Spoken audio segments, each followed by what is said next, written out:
Right now on the internet, it seems like so many of us are very curious about the next generation to see what Microsoft and Sony are trying to cook up. What are the next generation of consoles possibly going to be able to do? But what's kind of funny to me is that it seems like nobody is actually more excited than Sony themselves. Over the course of last month, they finally started officially talking about the capabilities of the PS5, and each little morsel that we have dropped on our plate is actually some pretty big news. But late last night, they finally released an actual tech demo video that's basically trying to display what it's going to be like and how big the leap could be from PS4 to PS5. What's up gamers, DreamcastGuy here, and today I really just kind of want to try and dig into some possibilities of what's coming up, because even though this thing is just a minute-long video showing instantaneous less than a second load times, it actually manages to give us a pretty big window as to what is coming. Now first and foremost, this is all speculation, but I've been reading a lot of stuff from different game developers to try and figure out what they want, what they can do with this, and if it's actually as big of a deal as many people are making it out. So when you see this, what's the first thing that comes to mind? Well, if you know anything about tech, it's definitely the fact that this is going to be running on a solid state hard drive. That might sound like just a random series of words, but in actuality, it's a special piece of technology that allows things to load up in mere microseconds. And the point of this is actually a bigger deal than you might imagine. Let's just rewind time for a second here and think about the past, about some great open world games that have appeared throughout the last couple years. Now this is something that came out in the early 2000s. It's Fable, right? This is the great Lost Chapters edition that has the extra DLC and stuff. Well, what's interesting about this is that it is a very clear example of an early open world RPG. It's got quests, it's got side activities, it's got customizable stuff, but it's really not that big. In the grand scheme of things,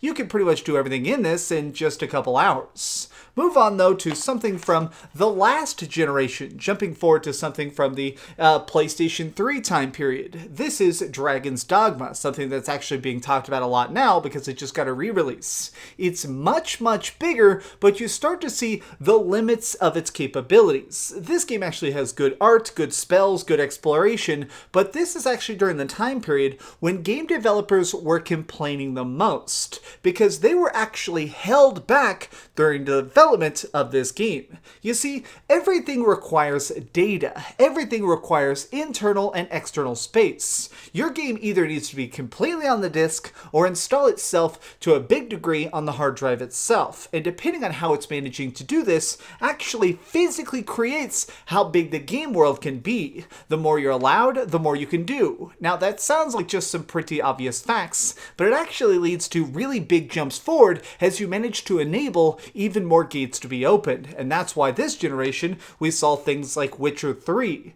If we actually had bigger hard drive technology and faster processors in the PlayStation 3 era, I do believe that something like this fully could have existed. We have only been able to actually have stuff like this that's just freaking massive 100-hour RPGs in the current time because we finally have the technology that can even hold it to actually physically keep all this amount of adventuring on a single space.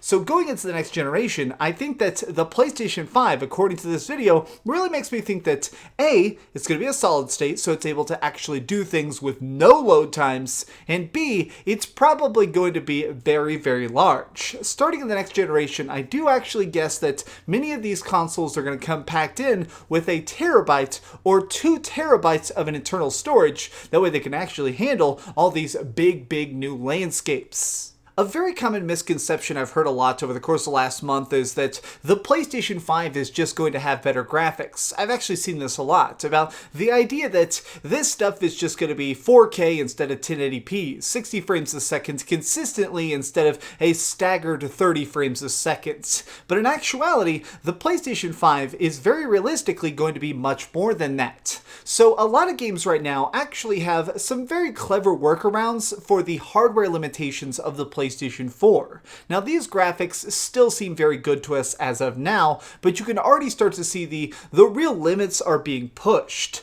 The biggest thing being that a lot of game developers now are having to get very clever with hiding load screens. In actuality, they put them all over the place. Anytime you're playing a game and your character suddenly gets slowed down to take a forced phone call, or you're trying to creep through some sort of cave system and it actually makes you press yourself up against a wall and creep real slowly, those are hidden load screens, which sounds small, but they're indicative of a bigger issue, which is that now we're starting to see load times become a very big issue, a block, a wall that a lot of people are trying to get past, because the programmers want to make their games bigger and they just can't. The technology is just not yet available. I mean, look at something like, well, Blood-Borne. Now, Blood-Borne is perhaps the greatest PlayStation 4 exclusive, but originally when it came out on the PS4, it had some of the worst load times of any game ever released on the console. Every time you died, which was pretty frequent because it is a From Software game, you would face load times up to 1 minute. That meant that if you were stuck in a particularly dicey area or having trouble on a certain boss, you could spend 30 minutes of your hour just looking at a black screen with a mysterious symbol on it.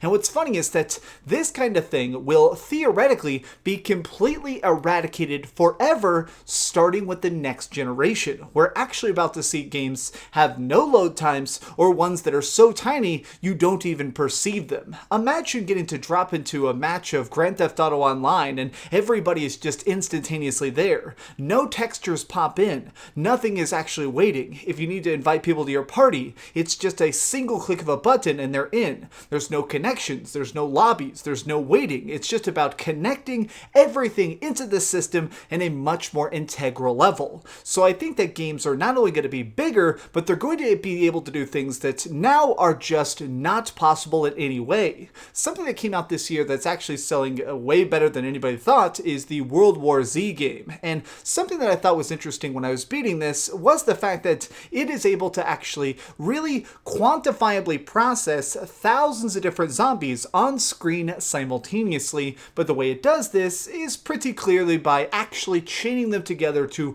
clumps of AI. Every 100 zombies that are running along are actually sort of communicating to each other. They almost seem to have the same health bar as well, because sometimes you'll shoot one and another one falls over. But in the future, when we're looking at processing powers that are beyond the current scale, we could actually see each and every one of 1,000 zombies actually thinking, moving, and trying to eat you on their own. The repercussions of this are going to be much more freaking widespread than you can even think of right now, because it's hard to even fathom what they're going to come up with. I mean, if you suddenly just found yourself getting like 10 times the paycheck at your job, it would take you a while to even understand how to spend it. It'd be too much money to even really fit into your brain. How are you going to handle that? And I do think that we're going to see that once again.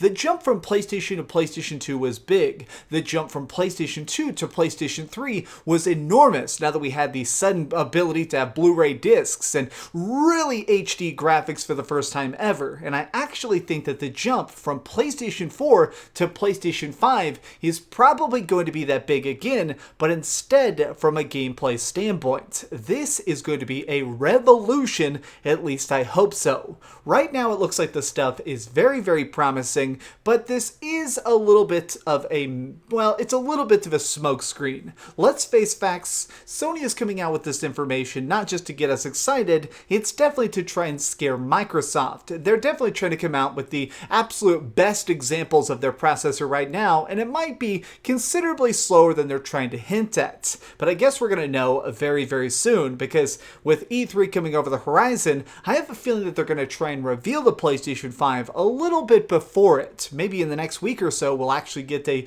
big, real look at it, just because they're going to try and cut Microsoft off if they can. But what do you think of it? Have you actually gotten a chance to try and investigate the PlayStation 5, and are you as hyped as I am, or does this all seem like a bunch of weirdness and you're just kind of curious if this thing is going to be $600 freaking dollars? Let me know your thoughts in the comments down below. If you enjoyed this video, please give it a like, share with your friends, and subscribe if you haven't already. But do me the biggest favor of all and keep dreaming.